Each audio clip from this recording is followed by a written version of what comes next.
So I'm going to start with the NLP, natural language processing, how it has progressed over the last, the decades, actually last 4 or 5 decades.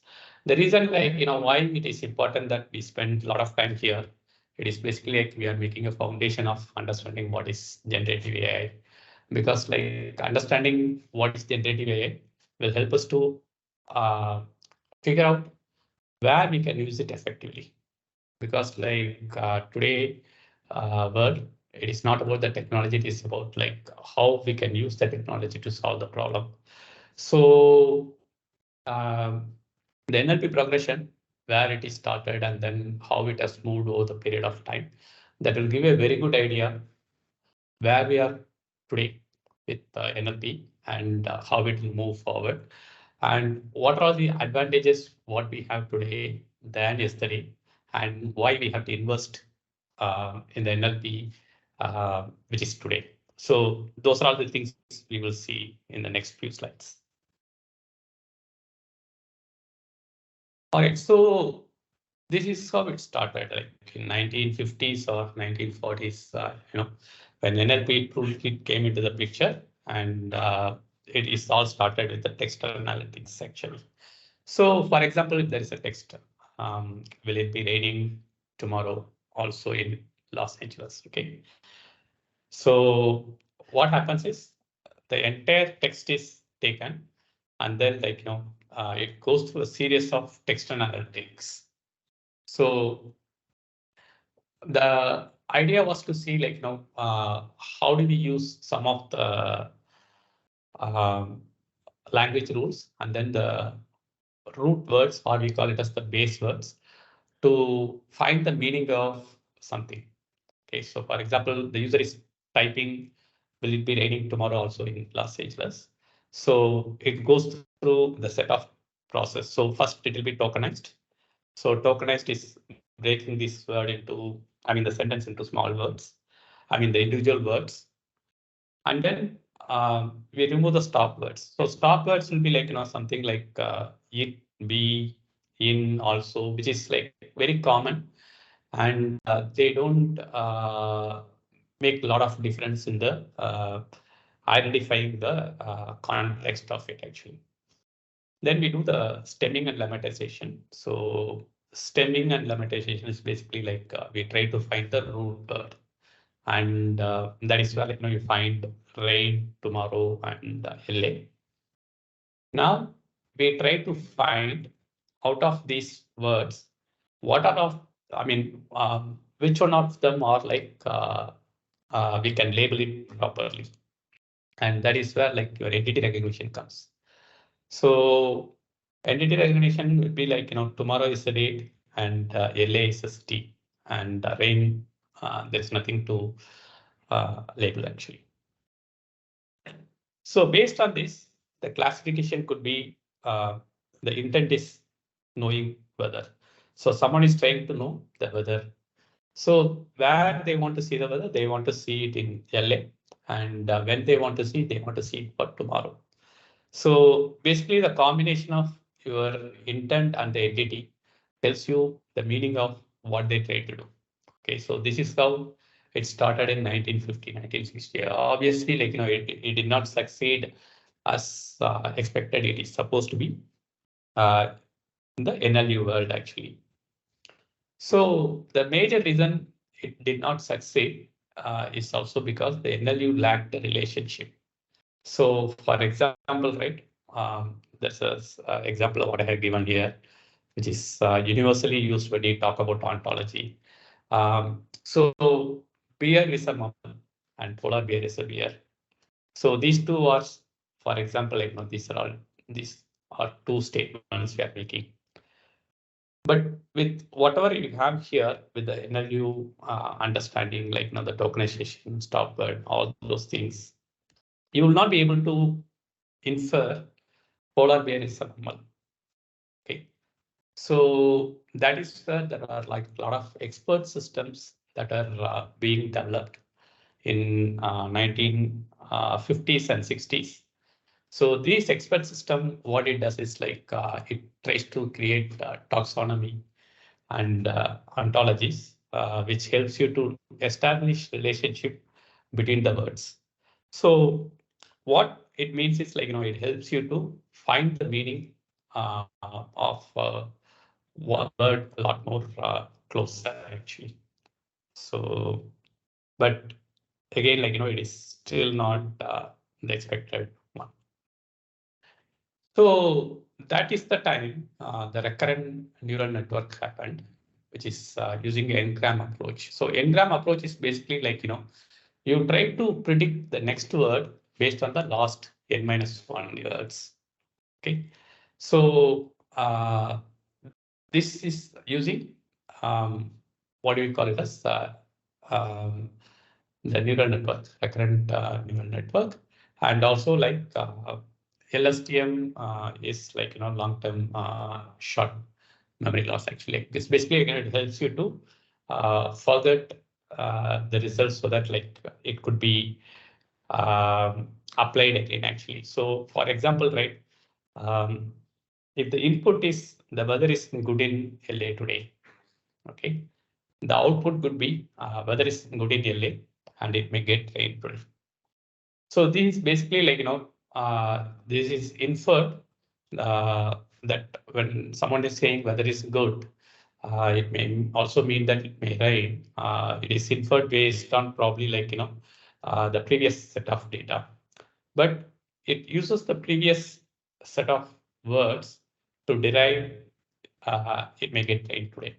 Okay, so this is what used in many of the auto suggestion, auto completion, auto correction. So this was started, but again, like this was more focused on energy and not on the NLU. Okay. So the problem with the previous one, right? For example, like so when we say like weather is good in LA, and weather and sunny, it may not know that it is related. Weather is related to sunny, and if somebody says LA is sunny, then they may not know what is the whether the weather is good or not. That they may not know actually.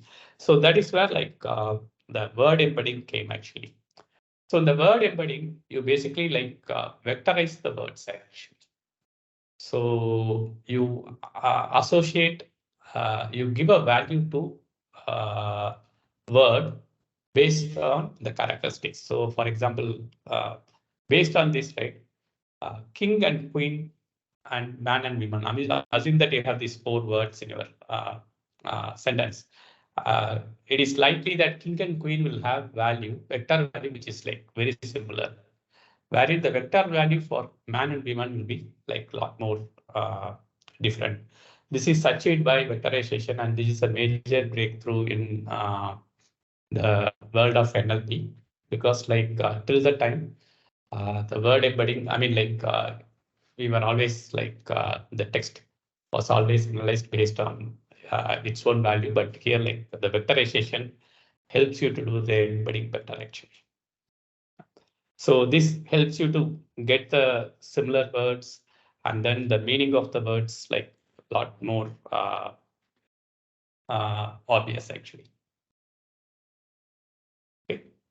But there are still challenge, mainly because like, when it says like king and queen are similar and man and women are similar, it still could not infer like, the queen probably possesses the same power as king.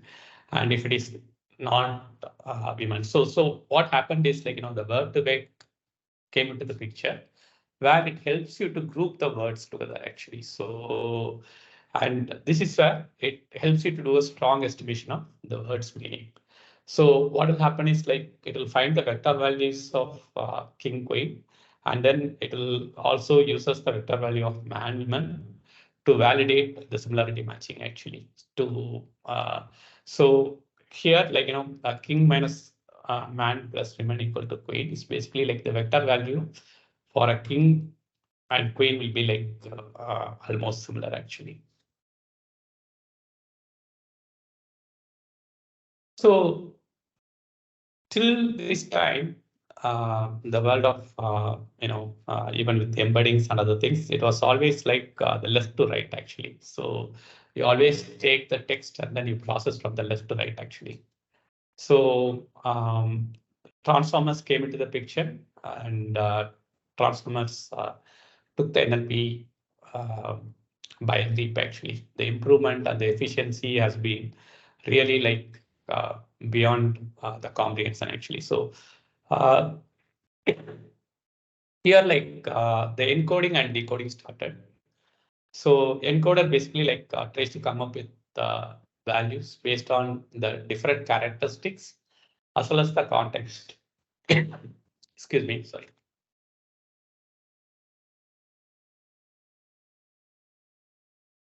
So this input passed to the encoders, then passed back to decoder, where it goes through the RNN process, the recurrent network process. I mean, like neural network process. Then the output came actually like so the output is decoded based on what it has got through actually.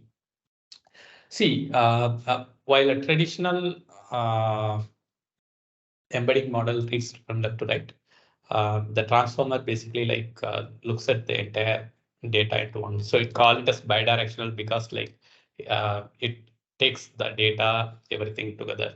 So a simple example is like, now let us take this scenario. The woman went to a store and bought dash of shoes. Okay.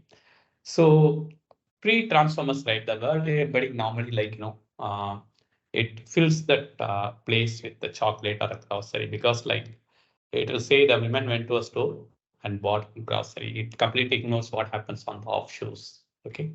Wherein like with transformer, this will be like mostly be filled with a pair. Why it is filled with a pair? Because it understands the entire word and then it tries to find the right match for the entire word. So this is where like the encoders and decoders, with the help of the large data, what is trained, transformer has taken a leap in natural language processing.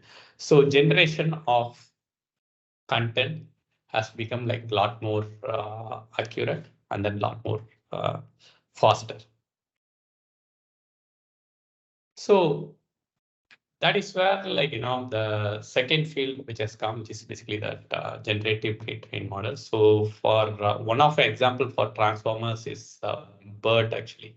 It's called bidirectional encoding decoding the request transmission, and this is basically like the next one which has come in is GPT, generative pre-trained transformers. So the core of GPT is basically a large language model, and which is based on a foundation model. So the GPT, right, basically has one major component, which is basically the foundation model. So this foundation model can accept any form of data as input. So it could be large text, or it could be a group of images, or it could be your speech data, or it could be your structured data. So whatever it is, it goes through the training, and then the output could be like what all the things you want. Like it could be a simple question answering, it could be a sentiment analysis, like so what you want to classify and then what you want to do with the adaptation is completely based on what tuning you want to use. Okay. And even the training, right? The training is done with what do we call it as is a huge data set. It is terabytes of data, so that the accuracy and the performance has been a lot more better. That's mainly because like whatever you type, it is already trained and the data is already there actually. So that is exactly like why this was like a lot more faster and then a lot more scalable actually. Yeah.